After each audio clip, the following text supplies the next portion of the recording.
Ұшақтың салонындағы орындықтардың бірінің жанында кішкентай қара үш бұрыш белгіні байқауға болады. Бұл ол орынға отыруға болмайды дегенді білдірмейді. Керісінше, бұл белгі ұшақтың қанатының ең жақсы көрініс ашылатын орын екенін білдіреді. Алайда бұл белгі жолаушылар үшін емес, ұшақ қызметкерлері үшін. Кез келген жағдайда олар ұшақтың қанатының қандай жағдайда екенін біліп тұру үшін. Әсіресе бұл ұшқыштардың арнайы тетігі істен шыққан кезде аса пайдалы.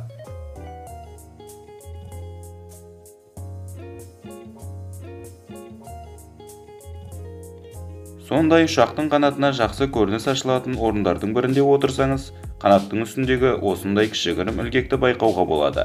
Бірақ негізінде ауаның аз кедергісіне тап болу үшін қанат теп-тегіс болуы керек. Демек, бұл ілгектер өте маңызды. Иә, солай, егер ұшақ апатты жағдайда суға қонатын болса, онда жолаушылар ұшақтың қанатындағы қосалқы есікпен шығады. Ал әлгі ілгектер эвакуация кезінде жолаушылар қанаттың үстінде тайып кетпеу үшін арқанмен бекітіледі.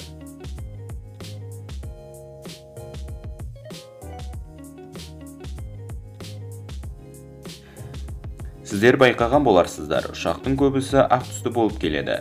Бірақ негізінде кез келген түске бояуға болады. Бұның себебі ақ түс күн сәулесінен жақсы шағылыстырады. Бұл ұшақтың қаңқасын қызудан сақтайды. Сондай-ақ ақ түсті тексеріс кезінде түрлі сызаттар байқау оңайырақ. Ал сіз саяхатқа қандай транспортпен шыққанды жөн көресіз? Сол туралы комментарийге жазып кетіңіз. Ұшақтардың көпшілігінде кісен болады. Бұл заттың міндетін айтпаса да түсінікті деп ойлаймын. Ұшу барысында жолаушылардың бірі өзін күдікті ұстаса, бүлік шығарса, немесе қауіп төндірсе, ұшақ қызметкерлері ол адамды кісендей алады. Ұшақ қонғаннан кейін тәртіп бұзушы полицей қызметкерлеріне тапсырылады.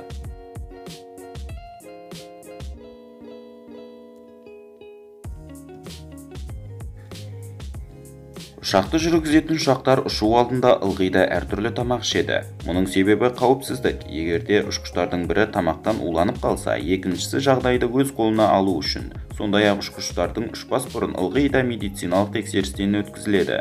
Ұшқыштардың кабинасы бекітулі, яғни жабық болады. Ұшқыштардың рұқсатынсыз онда ешкім кіре алмайды.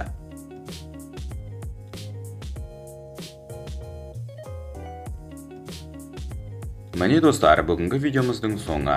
Келесі видеоға дейін сау болыңыздар. Арнаға тіркеліп лайк басуды ұмытпаңыздар. Ұшаққа отырғанда абай болыңыздар.